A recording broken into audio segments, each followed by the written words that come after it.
All right, we're on. We're on. Finally, Dr. Ross Chavkin, we got multiple practices, all county oral surgery of Long Island, New York. Now we're spreading into other parts of New York. Potentially, we might be. We might be. This is the oral surgeon I signed with, so I'm very pumped to finally have you on here. We've been talking, what, 9 months now, actually. 9 months, actually, and signed back in July. We're all set. We're ready to go, tucked in, and I'm ready to start working. I just got to get these. Why does everything have to be numbers based? It's like, do you know it? You don't. Do you feel comfortable doing it? Does it look good? But so how are you doing? How's the day?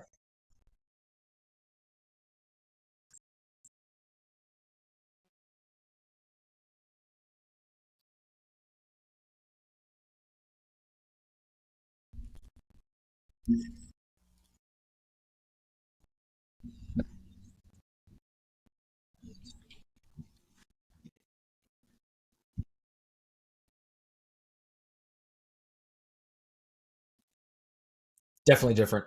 I agree.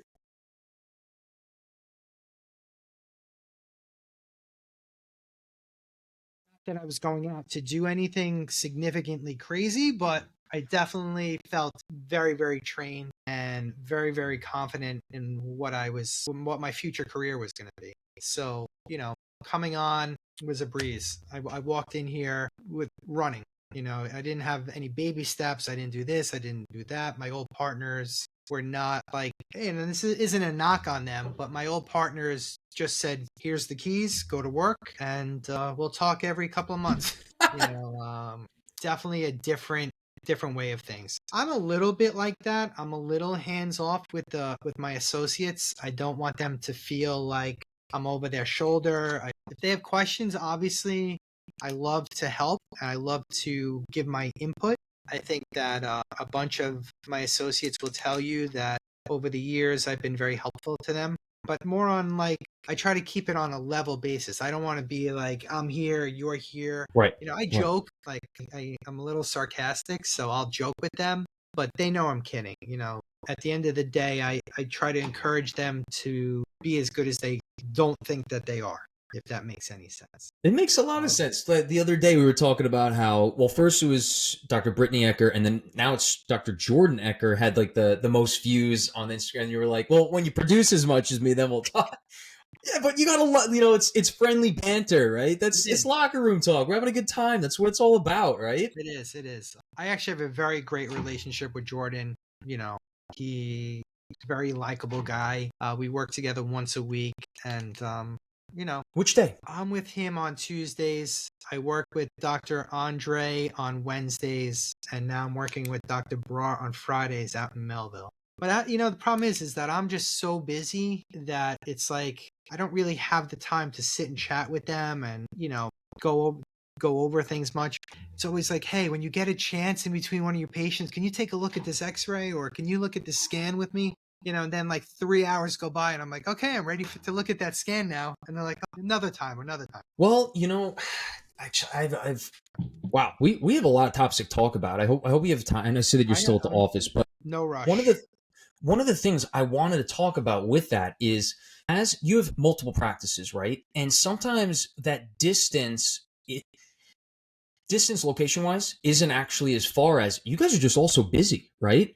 What if we implemented once a quarter getting together? Let's go grab dinner somewhere. No, I Let's have a agree. team, I 100% agree. like getting the I don't team do it back. quarterly. I've been doing it yearly, but it needs to be more often. It needs to be, you know, much more of a team atmosphere than I've created currently. And let's Uh, find a couple restaurants where it's yeah, like, you know, 100%. where everyone could get involved. Everyone maybe likes wine or beer or drinks Yeah. or, No, somewhere that I'm everyone. definitely 100% down with that. Typically, I'm usually more one-on-one. Like I'll hang out with Jordan one night. I hung out with Dr. Tan. That back when Dr. Soletic was here, I would go out to dinner with him. Early on, Dr. Brittany and I were taking doctors out.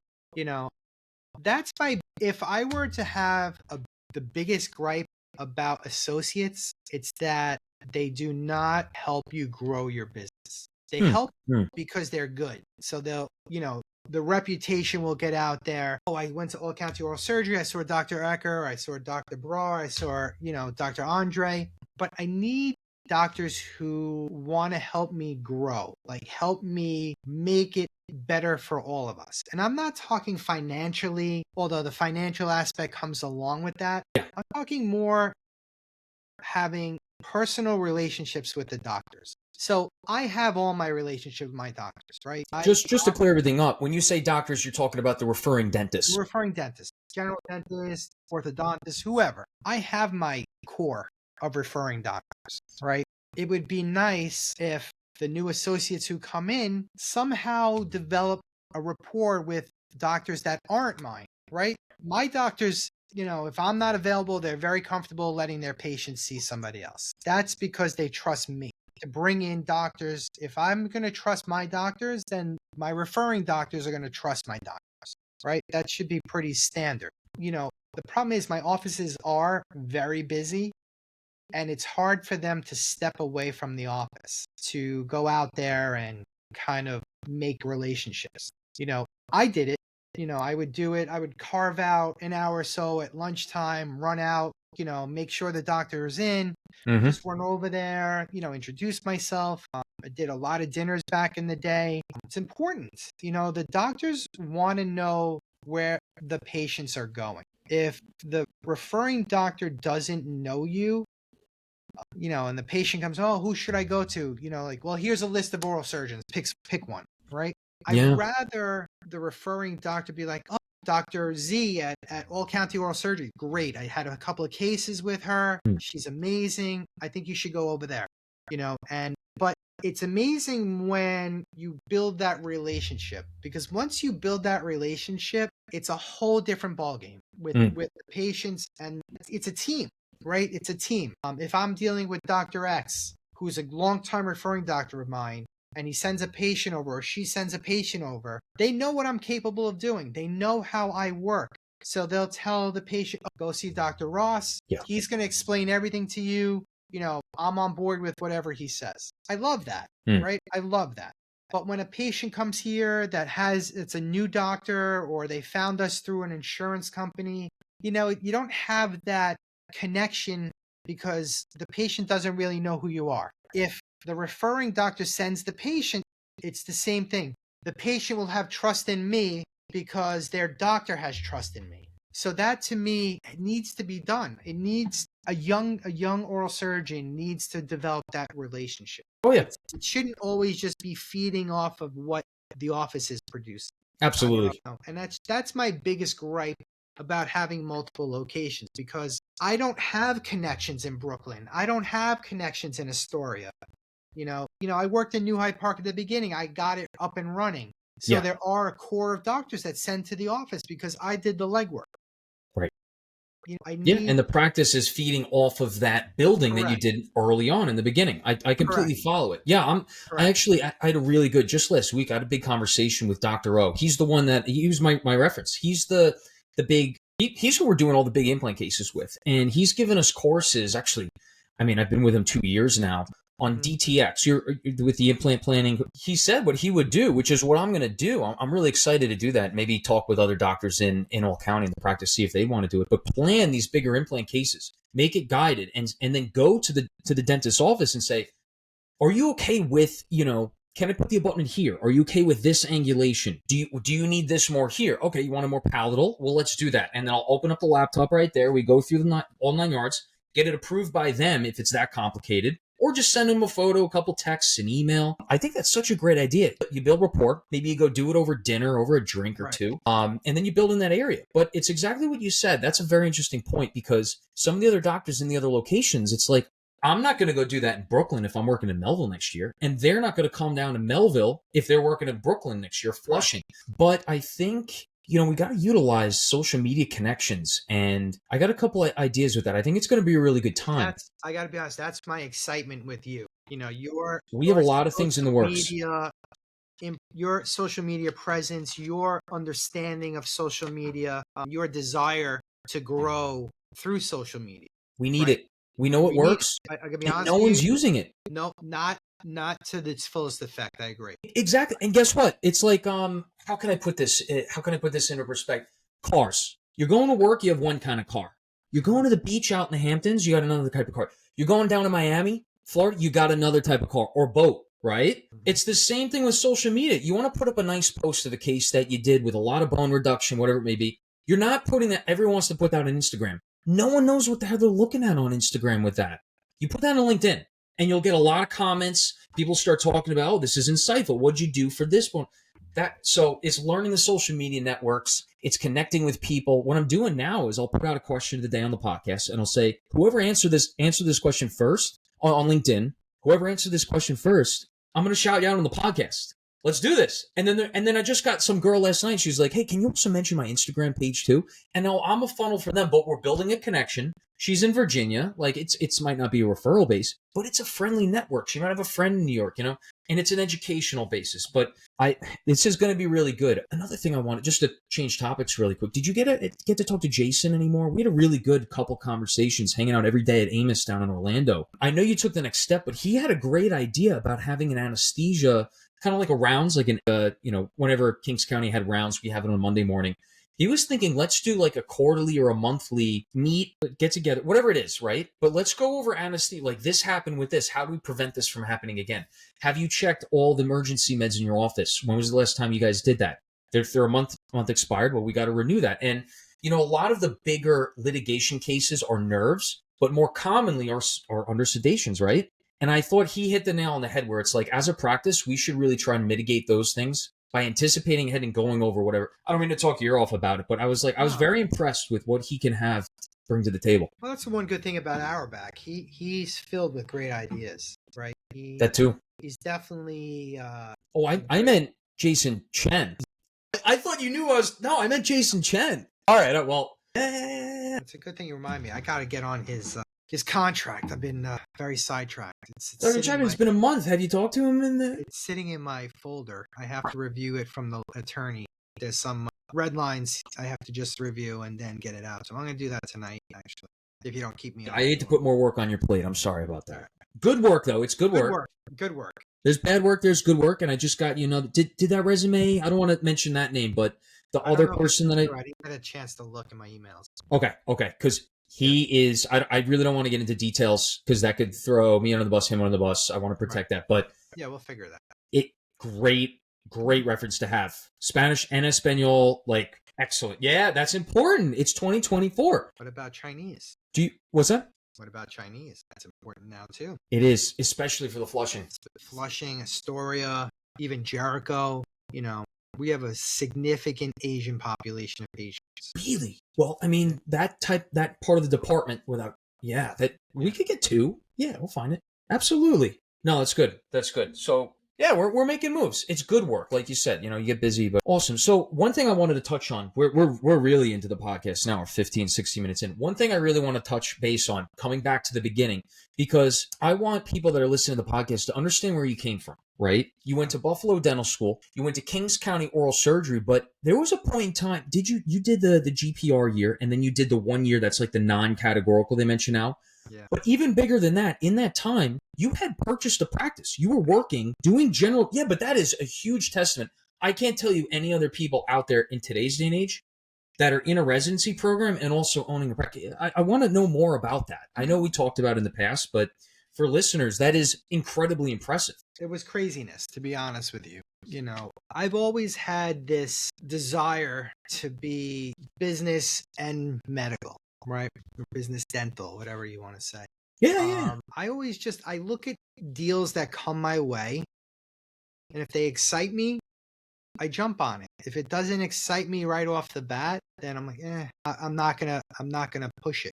So I was a resident. I think I was already into the oral surgery program, and one of the attendings had a practice in Bay Ridge, Brooklyn.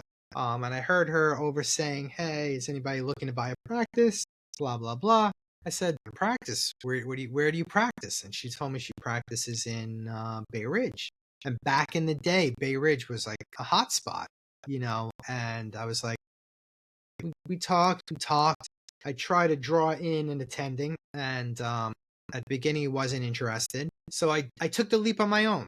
I took out a little bit of a loan to buy the practice. It wasn't a huge practice, so it wasn't a huge loan. And what year was this, to give it an exact idea? 2000. No. What year in residency? I mean, Or oral surgery year 2.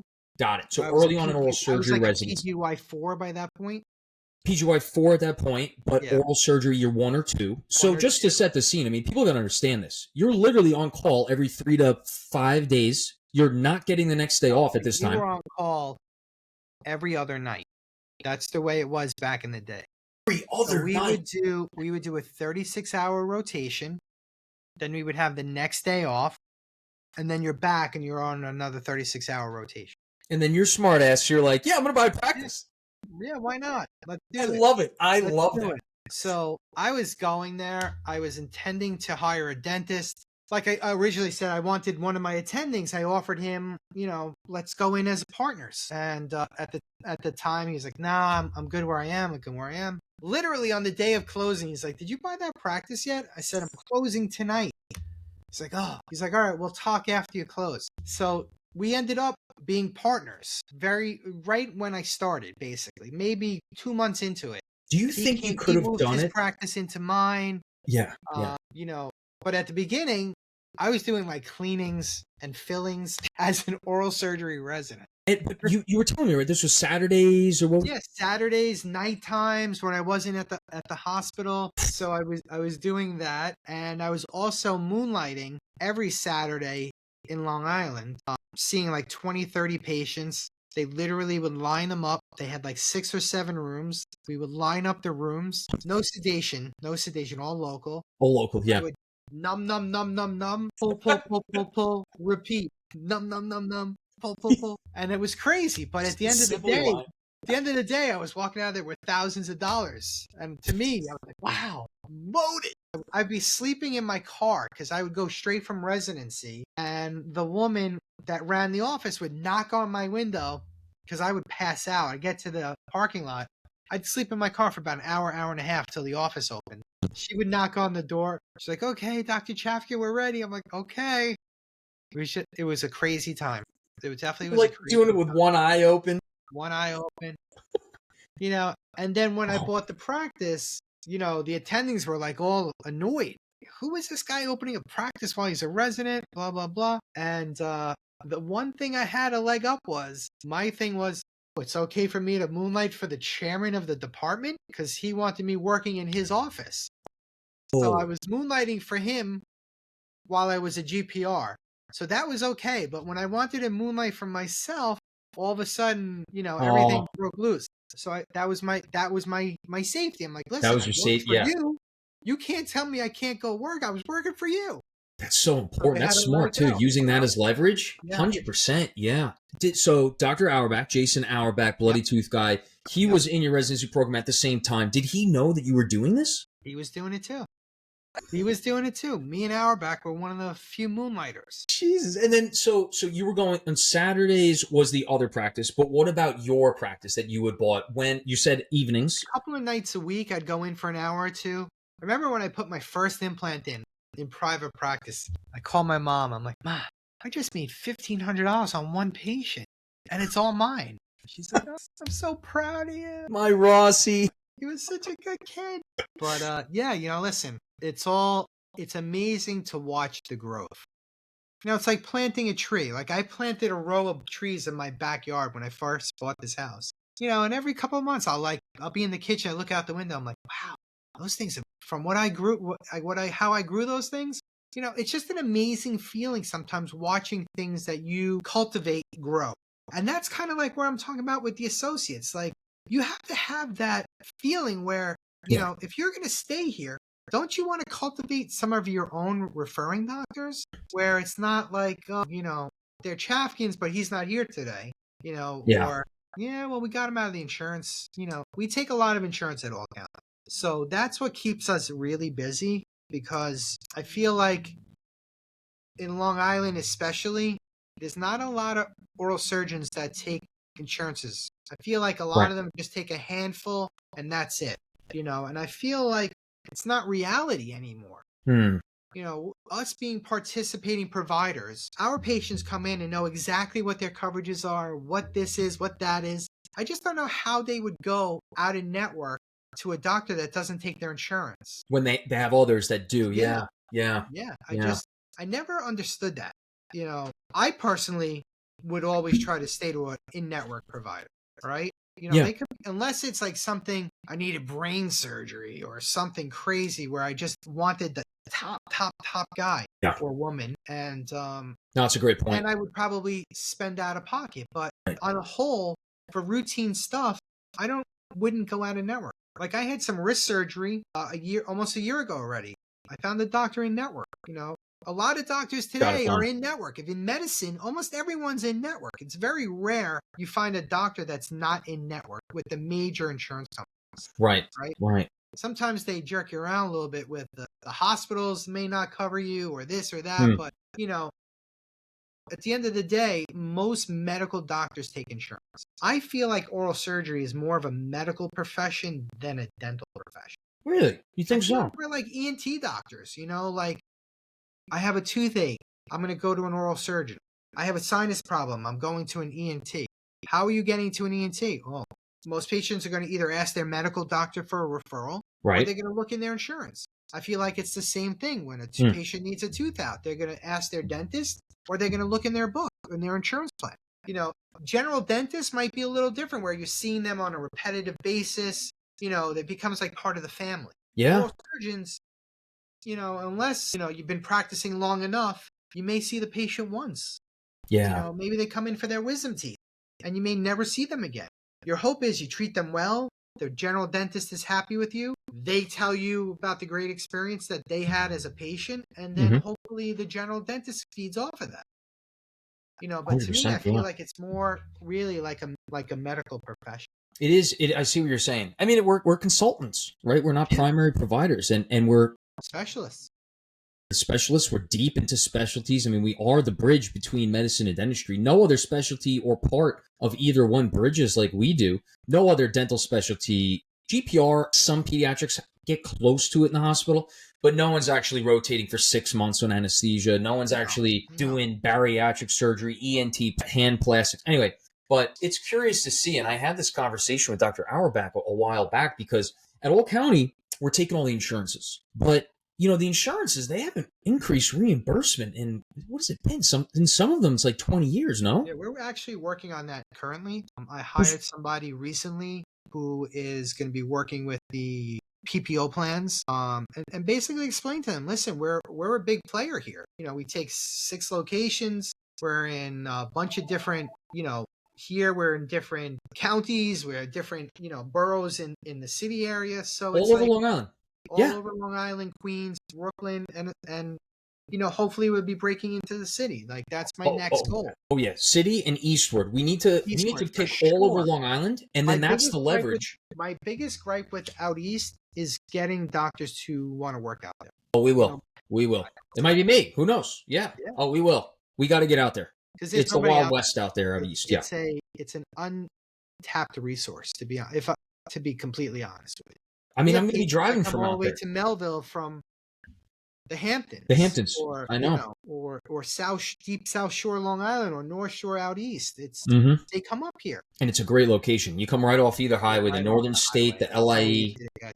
So easy to get to. Route 110. Oh, no, it's going to be great. But we need to start leveraging that opportunity, the opportunity there where there's so many practices now. We're taking up a wide space of Long Island, and we'll continue to. We need to use that as leverage with the insurance companies, and we will. I mean, we got time with that. One of the things that I had mentioned that, I don't know, we could go into this right now a little bit, right? Yeah, maybe over the next 3, 5, 10 years even. I had told this to Dr. Auerbach, and they're implementing that into Max. But over time, and I think I had mentioned it too, where we create kind of a dual model, where all the younger doctors coming into All County, obviously PPO plans, but then you get your ratings up, you build your reputation, you get out there, and now you incentivize it, Dr. Chavkin. Now you need to build your reputation with the dentists in the area, get that referral basis. You do well, you do a good job at it, have good returns, and you have good ratings that patients can look up and find you to go to you out of network. Then you've demonstrated the option to get into the All County, whatever we want to call it, All County Elite. I don't know. The little nitty gritty is later. But then you incentivize building a reputation, getting out there, meeting other dentists, and other specialists in the area, and also doing good work. Because you can't have a shit rating of a 3.0 out of 5 on whatever Yelp or Google, and then expect to be, well, I built my reputation. Yeah, well, with the patient-based interest, you're not. And you can't be vice versa either. You can have good ratings online and not be building up the reputation of practice and yourself in the area. So that's how we incentivize it. In fact, maybe you get off the PBO plans. Now it's fee for service. If you can show that you have a good patient basis now. I don't know. I've been thinking about this for a while. I think it'd be great. We'll work on it. We'll see how it goes, I'm open to, like, I think that's part of the reason why you joined on with All County, is that I'm very open to your ideas. I feel like I was a bit of a pioneer back 20 years ago when I started, and still are. What do you mean? It was different. We didn't have the technology that you have, right? We didn't have the social media was not very big 20 years ago like it is today. Marketing changes. Practice. Business is still the same, though, right? What was that? Practice? What? Still the same. But when I joined my practice, which was a different name back then, it was Cola Chico and Tolman. We had 2 locations. We had the Melville and we had the Flushing office. These guys weren't even digital when I joined up. We had our office manager would literally use a typewriter and type out thank you notes every night before she left. What? A typewriter? Typewriter. We used to I never thought you were going to say. Yeah. We had the card system where, like, if you had an outstanding balance, they had like a little index card. Dude, you have no idea. Card. You have no idea. The little red card. You don't want those. When I joined, they went and they got OMS Vision. So there was no computers, no nothing before I came on board. So we used to hand develop the Panorexes here. So we would take the dark room in the back. Dark room in the back. And in the Flushing office back in the day, the office was so small. We had a tiny little closet where you had to go in the closet to develop the X-ray. And we had, and this is just a funny story. It's not knocking anybody, but we had a very heavy-set woman who worked in the Flushing office, and she was the one who would develop the X-rays. And literally, we had to push her into the room to close the door. Can we? I guess I know. How crazy is that? That's really funny. How about I still have a handful of doctors that send me regular PAs? I can't do it. I want to ask her name because I'm just picturing don't say it. I'm picturing like this like Italian woman who just develops X-rays all day and then goes home and pumps out lasagnas all night or something. Like that Maniscalco with the yeah. That's her developing Panorex. And it wasn't just the PAs, right? It was Panorexes too. We didn't take PAs. Back then, I guess we would have the general dentist send us the PAs. Oh, great. Yeah, but everything was panoramic X-ray. And now we got CBCTs. Yeah, it's come a long way. We have a CBCT in every office. We have digital scanners. We have printers, 3D printers. We're there. We just have to get more involved in the treatment planning. It's funny when you mentioned earlier about getting the general dentist involved. We have to. When the stackable first came out, the stackables, which is the bone reduction guides, we used to call it the stackable. Yeah. You would send them all the information, then you'd have to get on a phone call with them, like a 30-minute phone call. Mm-hmm. And they would always ask, "Are we going to get the general dentist involved? Are we going to get the general?" I used to ask so many times, "You guys want to log in? You want to log in?" Nah, however you do it is fine. However you do it. Really? What about now? I think now a lot of the general dentists are more trained on, the CBCTs. They're more trained on digital dentistry. I think you get a lot more involvement now than you would have 10 years ago. That's great. And that's what we need. One thing about, I think my favorite facility to work at within this residency, I can't mention the residency and whatnot, whatever, but it's at the VA. Because I think at the VA, they have a clinic. You're the only ones going to the OR in oral surgery. But at the VA, it's one little clinic, right? And that's how I met Dr. Temkin, by the way, who got us in touch. But at the VA, you got the pros residents that you're working with. You got perio. You got endo. You have GPRs. And it's like, you want to go talk to someone, you just walk down the hall, open up the laptop and say, how are we going to plan this? Do you want this here? Is this okay here? And I'm planning these on DTX now. So yeah, no, that's good to know. And a lot of general dentists want to drive their own ship. And back in the day, you could correct me if I'm wrong. You know better than I do. But back in the day, a lot of oral surgeons would say, I'm going to put this here, put that there. But general dentists now, like you said, they're a lot more involved. They know what they're doing. They want to drive the ship. And I think we got to get them involved. We need to let them drive the ship and say, like, we can make this happen or we can't, No, I agree. But once again, it comes down to, the age of the general dentist. Most of the general dentists that I deal with are not familiar with the technology. My general dentists that I deal with are 60 plus. I've been working with these guys for almost 20 years. So when I first met them, they were in their Oh, 40s. Now they're late 50s, early 60s. So we basically kind of grew up together, right? The difference is I take a lot of continuing ed. I go to weekend courses. I enjoy it. I enjoy learning the different technology. I think it's great. I think you learn so much more. Even in your own, even if you don't use it, it's just the knowledge in your head oh yeah. that, goes a long way.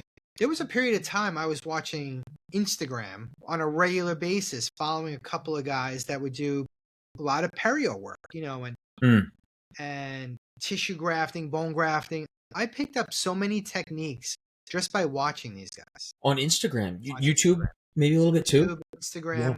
you know. It's excellent. I mean, the tools that we have at our disposal with the technology now. Yeah, and it's so great to hear you say that too, because sometimes I feel like with social media it gets shunned a little bit, but there's so much to learn there. If you have the accounts, please let me know. I'd like to pick up tips here and there. Yeah, there's definitely a bunch out there, and honestly, you don't have to. It's not even any specific. You type in what you're looking for, right? Yeah. I wish I had this when I was in college and dental school. Mhm.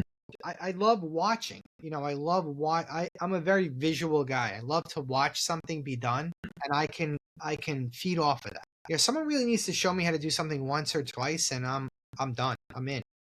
You And got it. I think a lot of oral surgeons are like that as well. What was that? See one, do one, teach one. That Yep. was like the county motto. And it's really true. You see it once, you do it once, and you're a pro. Basically, It's yeah. all repetition. It's all repetition.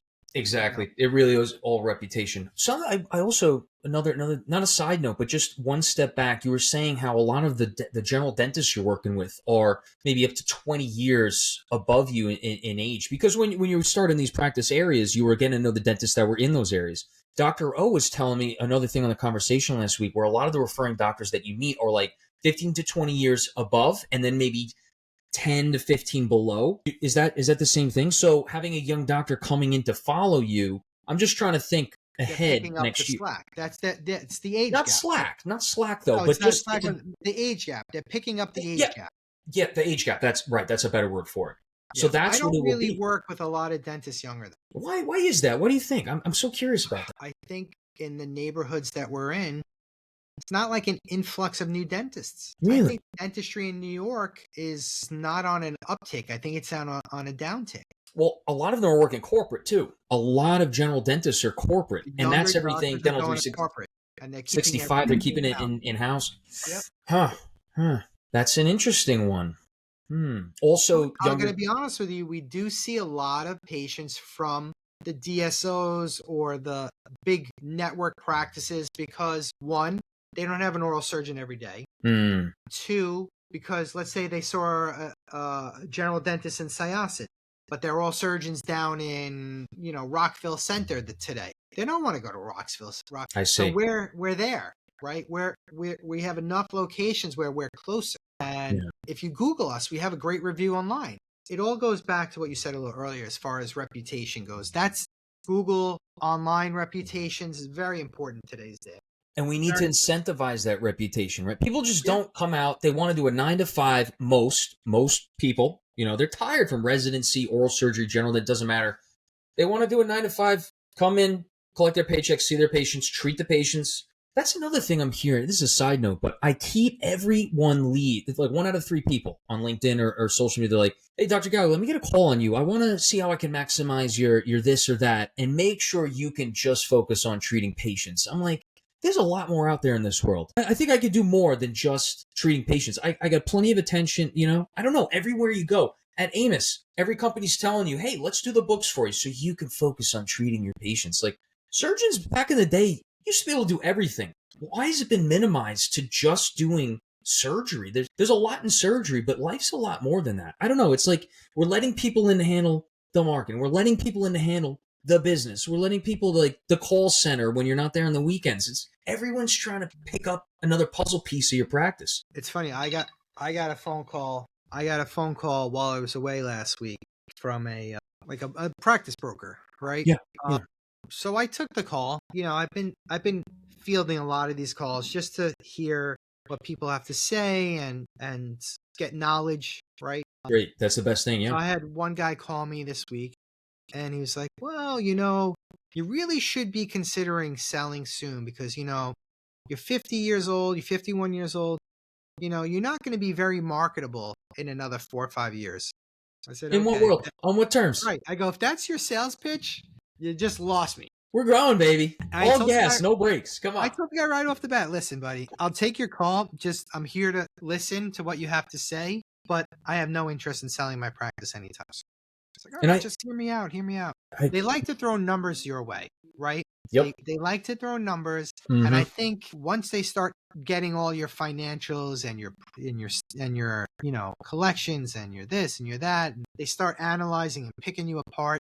They may go from this number to eventually this number, and then they tell you to leave a part of it in the company, and then you're walking away with Nothing. peanuts. Nothing. I don't need that. I'm very successful where I am. The doctors that work for me are very successful, and I think that this is just the start of a much much bigger thing. Well, we're only hitting the surface of the iceberg. I really appreciate that you are taking those calls. I told you, I don't want, we talked about this Yeah. a million times. I'm not going to talk your off about that. How I think we're just hitting the cusp of the iceberg, and there's so much more bigger and deeper that we can build here and really make a good run for it. But I really like that you are taking these calls. It's the same thing I told you when I went down to Amos. I'm like, I'm going to talk to everyone here. And Yeah. you and I know, no one else knows. But at Amos a month ago, you and I know, I signed. I've been Right. out for 2 months, Right. but they don't know that. And I wanted to let's see what's out there. Let's talk. I'm not trying, but we got to learn about what's out there. The more we learn and understand and negotiate for fun, the more we know what the competition's like. Well, I think that's also a better way for me to learn the market, right? Oh yeah. What Yeah. associates are getting paid, what they're not getting paid, because I obviously want to keep recruiting. And obviously, if I'm lowballing associates, I'm never going to, in today's climate, I'm never going to get a doctor work for me. So obviously, I'm doing something right because I'm getting multiple doctors who are calling me or, accepting my calls and are very willing to listen to what I have to say. And, to be honest with you, I seem to hire doctors pretty easily. And You do. You got great numbers, and there's no reason to lower them. I mean, you don't have anyone to respond to on the investment side. You don't have a portfolio that's going to invest in 5 or 7 years or whatever. It's great, and it's a really and it's good. funny because this guy was like, "Oh, you're paying your associates way too much money." I said to him, "Okay." I said, "But that's how I compete." I said, "I'm not promising them, in a year from now you're getting $20 million." I said, my crew knows they're coming here, they're making money, and we don't know what the future holds, right? We don't know where we're going. We know we're going up. We just don't know how quickly we're going up. We don't know, in a year or two where we're at. It's a work in progress. And I think with the right associates and the right people who want to be a part of this, we will all be on the same page and we will make the decisions together. Oh yeah. We will. And the numbers that are attractive to surgeons coming out of residency, we're right there. All counties right there. I know. So now it's getting those people locking in, just like you said, and then it's going to be a couple years of shooting the breeze, having a couple drinks, dinners here and there as a team, and saying, where do we want to go with this? It's throwing darts at the board and seeing where it lands. And as a team, everyone in the organization, and that's where the beauty of it's going to come, because it's going to be like, hey, we all really like this idea. Let's go with that. Let's incentivize maybe that model of fee for service. Newer doctors, you got to develop the reputation. You get out there. And if you don't get out there, you're still in a good spot. The world is the oyster. No, it's going to be great. I'm really excited for this. Couple years, we spitball ideas, but it's going to be great. So we got a dinner coming up in a couple weeks. I didn't think you were going to do it. Why not? I'm surprised he wanted to do it. Were you surprised? No, he messaged me. He's like, "Let's get dinner on the table. Let's get dinner on the calendar." I said, "Sure." And then he didn't respond. And then the next day, I gave him some dates, and I didn't know until the next day that you were part of the dinner. He didn't make it clear. So I'm like, all right, here we go. No problem.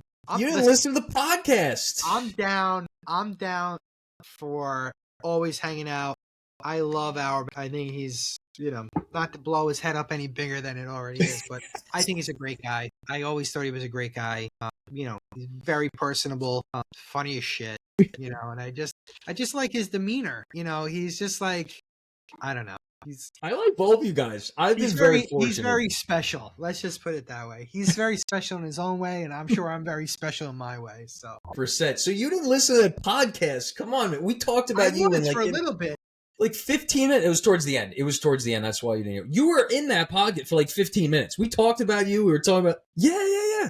Wait.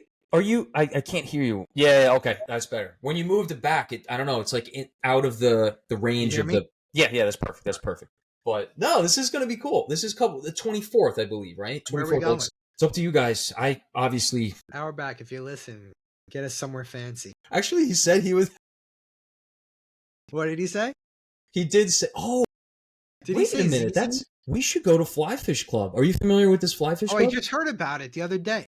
Is he a part of that too? He's a member of that? Who'd you hear about it from? Yeah. My IT guy was there the other night, and he told me Kevin Hart was there. Dr. Chavkin, if you can. So it's an NFT, and I can help you get set up, but like this is Gary Vaynerchuk, the entrepreneur, big social media guy. He co-founded it with like two famous chefs and like another guy. You can only get in unless you have the NFT though. Have you been? I haven't been. It opened 2 months ago? A month ago? Yeah, not even 2 months ago. So is Auerbach part of that? He's a part of it. He is. Yeah, he's a part of it. He's part of ZZ. What that is? It's like a dinner club. Okay. Like Carbone, there's Carbone in there. Yep, that's right. It's on the west side. We'll go there. I got the NFT. He's got it. I think we can have like 2 guests there. So between the two of us, we can. The NFT. I'll get in with an NFT. Or that. If you're gonna get the NFT, you got to get the Omakase. That's like the extra special club within the. Oh yeah. Yeah. What club are you in, buddy? I'm in the hair bones. You guys could go upstairs. I'll be in the basement. I'll be with the chefs. I gotta clean. I gotta wash some dishes after the dinner. So I'll see you guys. We'll bring you up. It's all right. You gotta have 1 beer and then head back down. No, it'll be fun. I'll reach out we'll do a group chat after this, and we'll figure out where we're going. That sounds good. Good. So excellent. So you gotta head home after this. I got a lot of stuff on my plate recently. I just feel like before we started the conversation, when you have so much going on, it's like you have to have the right people around you, right? I feel like I have a pretty good core, but I feel like I've been a little lax lately. Like I'm relying on everybody else to deal with things, and I'm kind of losing grip of what actually is going on from a financial standpoint. I really need to sit down, develop a real solid spreadsheet for myself and see exactly I know what's going on in the offices, but I gotta bring my whole personal life into it as well. I have a lot of real estate. I need to just kind of see what's working, what's not working, where am I losing money, where am I gaining money, is everything balancing out? You know what I mean? I know what you mean. Right now, real estate in Florida is not great, obviously. This is my first year. I bought a piece of property in South Florida. I have actually 2 properties in South Florida, but one is an investment property, and it's my first year with it. So I got to see how it goes. Right now, I think I might be breaking even, but I didn't own it during the high season. So I purchased it in February. So now I want to see how October, November, December, and January work out, because I think those months you make enough money to kind of carry you throughout the rest of the year. What kind of property though? Just so is it corporate? Is it like 3-bedroom condo? Oh, so you missed the snowbird season. You might have hit. First year I missed the snowbird season, but I had a fairly strong summer. June, July, and August were pretty strong. I'm not going to lie. Really? Much stronger than I thought it was going to be. September, late August, September, and early October, shit the bed. Oh, okay. Shit the bed. But that's hurricane season. So I guess that's part of the reasoning why, well, look what just happened last night down there. So it's fine. Everything's good. Do you have a property manager? I'm unscathed, but okay. Good. Yeah. But who knows? I don't know really how the winter is going to play out. So much devastation on the West Coast, so hopefully the East Coast is going to pick up. And I don't mean bad will on people who got hit hard in the West Coast of South Florida, but of course, it may help me financially with my property. But Yeah, you know, it looks like the East Coast because I got family in Orlando and they said, well, it was bad, but it wasn't as bad as they expected. It I sounds think like it really slowed down once it made landfall. yeah, that's what I heard. It seems like the West Coast got demolished again, but then the East Coast Again, was like, better. this is like year after year for like Naples and all those areas over there. It's like, you know, I watch the market on real estate. Like it's something like I'm very interested in. Hmm. Always, I love the idea of owning real estate. I think when I retire, I might deal with something along those lines, like property management or Yeah. something like that. I just really love construction, and I did so many projects already. I feel like I'm a pro at it. Got And at it's least funny. 30 years before retirement, though. So Yeah, I'm not going anywhere. But you know, I just love construction. I love building. Like we're moving one of the offices now. We're looking to move New High Park to a bigger space. that's right. You mentioned So that. Yeah. I'm in negotiation right now with the landlord. But this space looks like it's gonna be good. Hmm. So we're taking out a nice 3,000 square foot space, and I don't want to reveal where exactly just yet, but Yeah. Of it's gonna course. be really nice. And I just love the construction. I love being part of it. I manage a lot of this stuff myself. I have a good guy that I work with as well who helps me manage it too. Oh, really? Yeah. Yeah, Yeah. yeah. I have a guy I work with for Did you years. build your house, by the way? No, No. my house that I live in currently was a rebuild when I bought it. It was knocked down and rebuilt by the previous owner. Oh, and then you bought it. So Okay. it was a fairly new house when I took over. Hmm. But we gutted the whole house already. Everything in that house is brand new, inside, outside. You know, That's um, great. even with my Florida house, like always doing a project. I just Yeah. like projects. But once again, like I like the project, but then I'm stressed out when someone's calling me and I'm got my hands deep in surgery. I'm Hmm. getting a phone call from one office, or I'm getting a billing question, or I'm getting a contractor calling me. So it's There's a like lot going on right now. And a there's lot been a going lot on. going on for like 6 months with the practices, with moving around, with maybe the new one, with Yeah, well, moving. I big mean, build that. We just built a big 5,000 square foot space in Flushing. yeah, in Flushing. That was, dude, that really took a toll on me. That one. That was the first one that really beat me up because it was behind schedule. I had already moved out of my previous. I had to move out from my previous location. So my major office was shut down for five plus weeks, and Yeah. I was just losing my mind. Losing my mind because all of a sudden the patients weren't willing to go anywhere else. Right. We had offices 15 minutes in each direction. And Right. they're like, no, we'll wait. But then Killed me. that's delaying that's during treatments, the patient Killed me. basis. Killed me. Yeah. Killed me. Yeah. And then on top of that, the biggest stress of yours was getting my contract signed. I'm kidding. Yeah. Yeah. You and that lawyer of yours, I don't know what they did, but they did it, they got it done, but it was a And little bit it more of was, a yeah, headache than usual. it was, hey, it's a good one, though. It's a good one, though. Like I said, Auerbach special, you're a little special too. So, we deal in the special circle here. Well, we'll see. We'll see. I got to graduate. We'll see where it goes. So this construction guy is who we use for the practices, but we are going to chop up this later for obviously for the sites and stuff, the accounts. But can you just go through all the different locations of the practices one more time? Just because I want to make sure that listeners that are listening to this, we're going to be building and taking over Long Island, and we're going to spread it too. But let's start with Long Island, just so that other dentists, So referral my specialists, furthest and patients east too. practice that I have is currently at 115 Broad Hollow Road in Melville. Previously down the road at 425, we went from a 2-chair office to a 5-chair office, which is great. Melville has expanded greatly since I took over. I'm very proud of it here. And Then my Melville next was one of the originals, Melville you was said. tiny. Melville was a tiny little 2-chair office. How did you run that compared to? My old partners used to think of that as like a day off. Like they go to Melville and not have to kill themselves. And How is it now? how is it now? Dude, I don't have 5 seconds to myself. It's just All as right. busy for me here as it is anywhere else. So, and even this, so we're now a full 5-day a week practice here, which back in the day we were only open 4 days a week. And one of my partners was barely even work. So it was really more of like a 3.5 day a week. He was babysitting the other day. I got it. Yeah. Yeah. Yeah. Now we have a location at 420 North Broadway. That's in Jericho. Two. That Two. location is open maybe 4 years, 3 years maybe. We're open every day, every other Saturday there. Very busy. So, it just needs that next level growth. Okay. That's something that we could talk about in another date of what I mean Sure. by next level growth. Then we have New Hyde Park, which Number is 3. at 414 Jericho Turnpike, which we're moving. That's also a 2-chair space that I built so Jericho, New Hyde Park have been built from scratch. Okay. I started those, didn't buy anybody out. It's been startups. So Jericho, New Hyde Park have both been startups. We outgrew New Hyde Park, so obviously we're moving. And then my next location would be Flushing, which is a new office space at 3350 Francis Lewis Boulevard.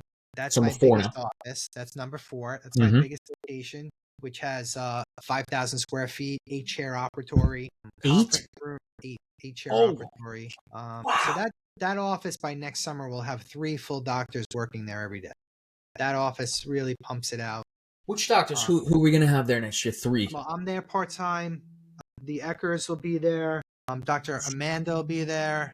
And hopefully Dr. Chen will be there. We'd like that. We would like that. That would be great. And then my next office was Brooklyn, which is at 1 Hanson Place across the street from the Barclays Center. That's number 5.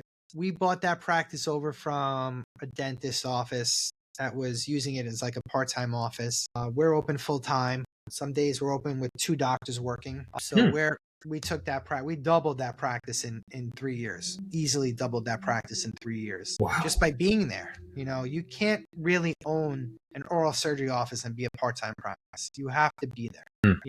Even if the office isn't really killing it, you have to be there because that's how you get the emergency calls or you get that call from a referring doctor. Hey, I have a patient here. Can I please send them down? It's not a good look when you're not in the office. Not there.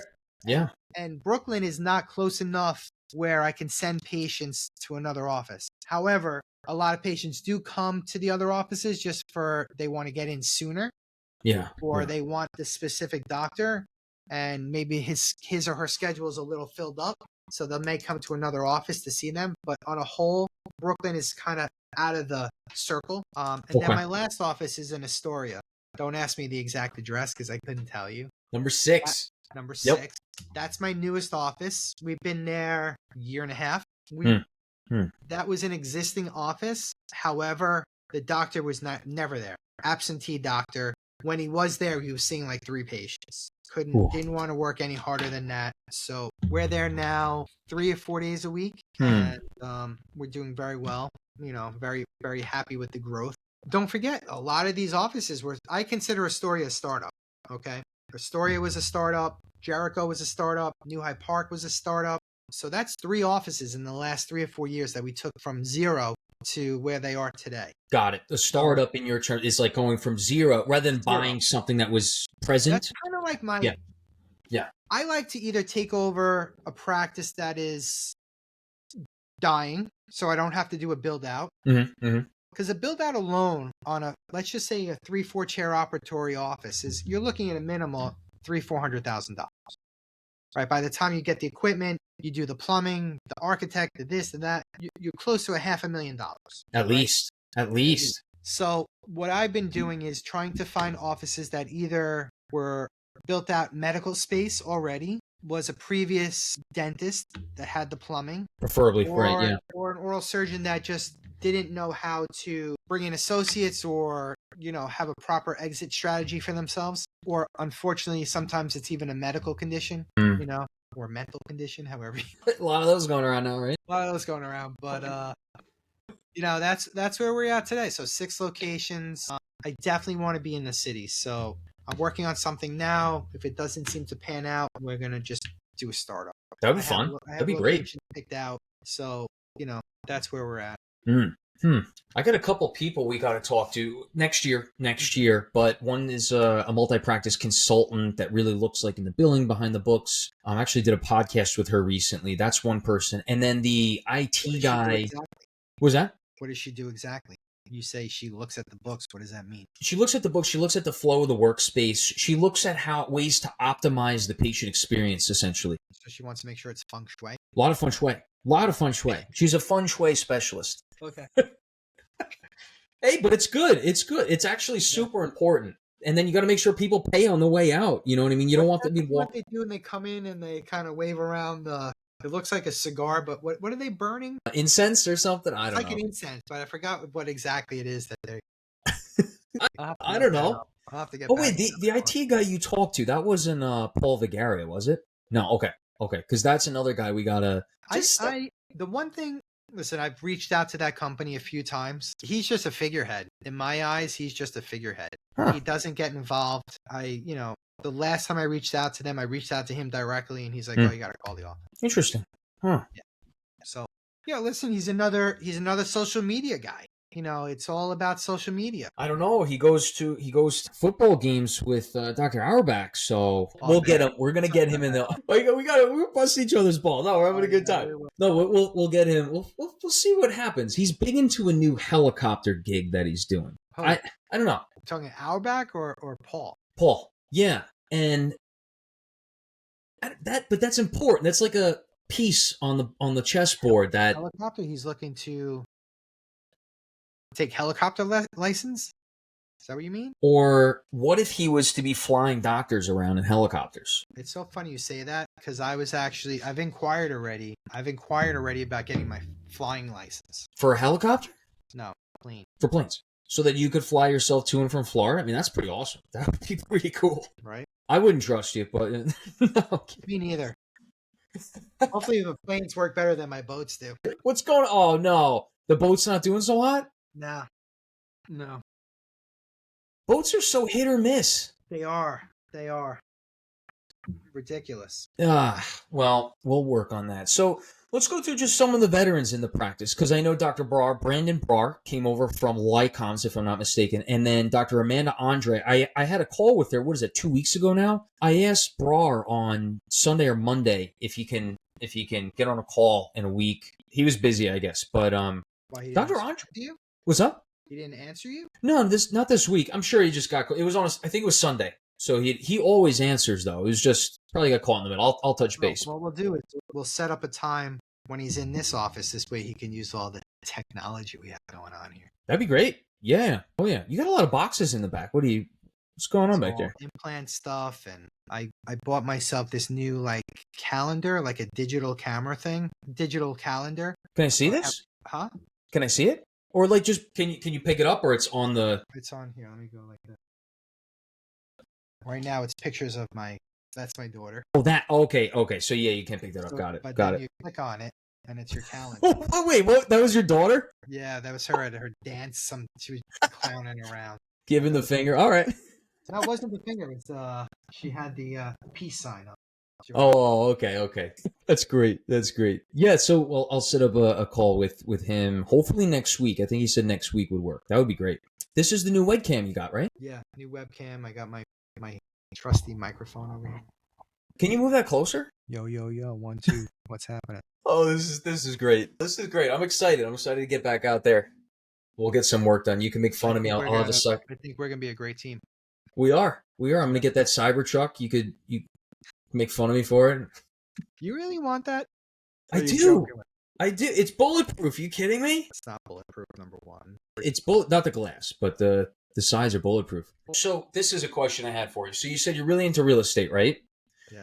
Your update with the areas, especially Florida. But my question is, do you find yourself looking at real estate more or watches more? Right now, it changes on a daily basis what I look at. So you got your ADD, yeah. I do. I'm all over the place. So my project while I was in Aruba was I was thinking about buying an old Mercedes SL, early 80s, late 70s, and put it down in Florida.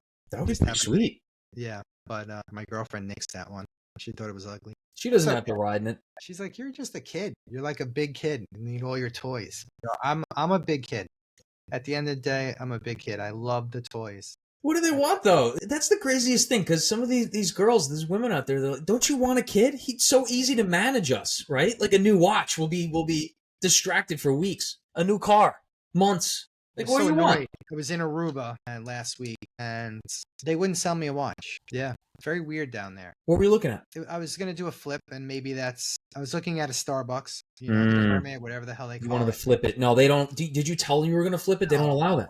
no. But what's crazy is I bought a watch from them like 10 years ago. A very expensive watch 10 years ago. Which one? Which one? Rolex Daytona. Yeah, nice. Okay. Rose gold. Very nice. Yeah. You got the Hublot on there. Hublot, yeah. This has been my summer daily. It's going to have to go away after this week, I think. Because it's white? It's white. Did you wear that in Aruba? I didn't see. Yeah. You did? Okay. Yeah. But then at nighttime, I put on Which one? I have the Aquanaut. Yeah. Oh, it. Chrono or not the Chrono? Not- So just the sleek, the numbers. That's nice. Just a very, very simple. Classy. Yep. Yeah, I know, it's great. My girlfriend and I were talking about this. She's like, no one's stealing that off of you. She's like, to me, it looks just like a watch with on a rubber band. I said, If you know, you know. if you know, you know. That's what it's all about. That's I it. got like multiple compliments about this watch while I was down there. Not one on the paddock? Well, at nighttime, I don't know. But this was It might like be at the beach, and this, you got no clothes on. You're wearing a white watch. The guy's like, what is that? I'm like, it's so nice. I'm like, are you talking about my below the belt, or what are you talking about? A nice package. It's a nice package you got there, sir. That's great. So you were walking around. You were on the new beach, only the watch on. It's pretty rocking. It's good. Oh, this lighting, man. Gotta fluff out the shyness on my forehead here. It was a long day. It was a long day. We're surgeons. We're not sitting in the chair. Come on, we're on our feet. What's your favorite watch?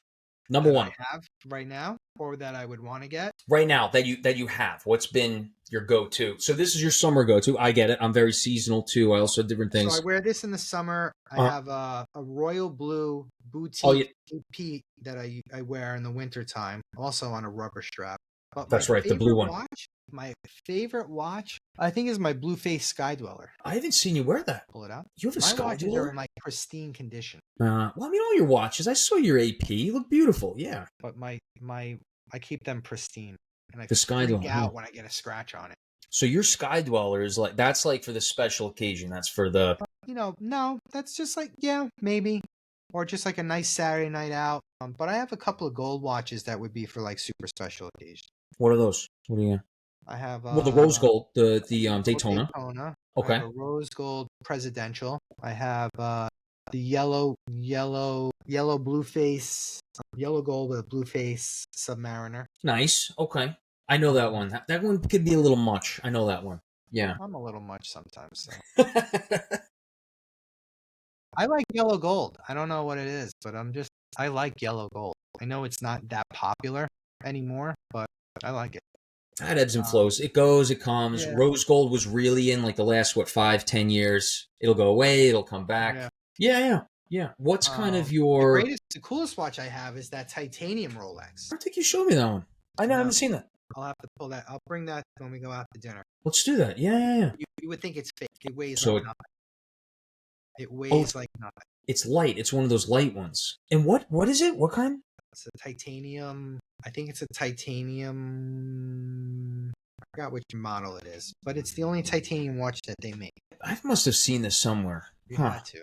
Let me see. Let me quickly look it up. Yeah, I love watches too. We could go on about this all day. Auerbach's got a nice collection. He does. He only likes Patek stuff. Not only, but he loves Rolex. He usually wears the Patek. He was saying on the podcast. Yeah, he wears that stainless steel Patek when he has all the time. Yeah.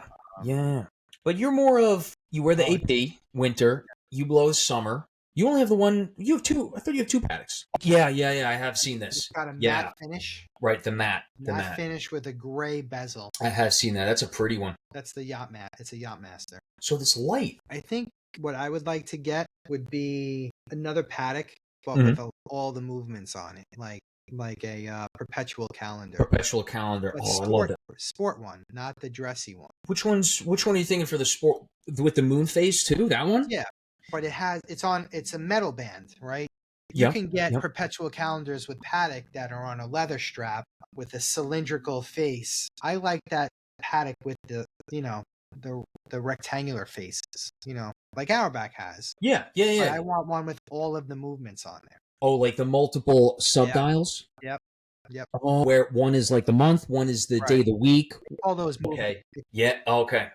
Because I was looking at the paddock perpetual count where it's just the one subdial or movement on the bottom, and in the middle of that, where it's got the ring, and in the middle of that has the moon phase, and then on the top, right below where it says paddock is day of the week, and then month. Yeah. That's the same watch. We're talking the same one. But then that's the only one movement subdial. You're thinking of the one where it has 2 or 3. No, if you have the day and the date, those are movements. Each one is an individual movement. Right, but what I'm saying, there are 2 different paddocks that are perpetual calendars. One has multiple subdials, and the other one it's like a window almost. Does that make, you know what I mean? I'll find it. Just because, just for time's sake, I gotta find this one. There it is. This is the one I'm talking about. All right, that's not the one I'm talking about. Right, you're looking for the one with multiple. Yeah. Gotcha. This is what I like. Plug in your email. That's the third. Yeah. Where off to the side is the moon phase and that dial, that movement, and then that's just sick with the power reserve and everything. The power reserve. That's right. That one's got like a 36 or 42 something, 48. Wow, that's a cool one. Because they got like 3 perpetual calendars with the rectangular. Good stuff. Well, you want to wrap this up or? Sure. Yeah, it's getting late. We did an hour and 20. That's good stuff. And we got dinner in 2 weeks. Yeah, we'll have more to talk about after dinner. Yeah, we will. That's how this works. It's a good conversation. We record it, and it's like no 2 conversations are ever the same. I don't know. I love podcasting. I think it's pretty awesome. One of the things I want to do is, we still haven't executed on the Wisdom Tooth Wednesdays. We're going to do that. We need a little more bandwidth with the team. Yeah. We're working on it. It takes time. And then number 2, I wanted to do something where we invite dentists in the area to come into the office. I want to set up a room. Maybe it's the office, and it's like, all right, come on over. Let's chat. Maybe we go over a case and we just record it. We just chat. What do you do for fun? You like boats? You like cars? You like watches? I think that's awesome. And then isn't there that new? It's a great way of becoming, Right. And then isn't there like I don't know if it's new or not, but there's a restaurant right in that area, maybe 3-5 minutes away. Isn't it like it's like a bar restaurant where you could get nice stuff. You could get Blackstone. You talking about Blackstone? I don't know. I haven't been there. My parents Alus told me about it. There's so many restaurants over here. Even better, right? And then after the podcast, we talk about a case or 2. Let's go to dinner, And that I was thinking maybe that'll be like Mondays or Wednesdays. Mondays, I want to do the late day I was telling you about. But yeah, we'll talk about it. I'm really mulling this over. When we hit on August 15th next year, we're hitting that ground running. And I want us to be able to talk often and come up with things. Let's execute on ideas and stuff. I'm all down. It's going to be good. Yeah. All right, Dr. Chavkin. Thanks for coming on today. I will see you in 2 weeks. That's right. 2 weeks tonight, actually. It's a Thursday, right? Good stuff. All right. I will we'll be in touch. You're going to send the text? Yeah, let's do that. Yeah, I'll send the group text. You and him got to decide where we're going. We ask him about Flyfish Club. Let's do that. That's actually a good idea. All right. Sounds good. All right, Dr. Chavkin. We'll talk soon. Talk to you later, buddy. All right. Good night.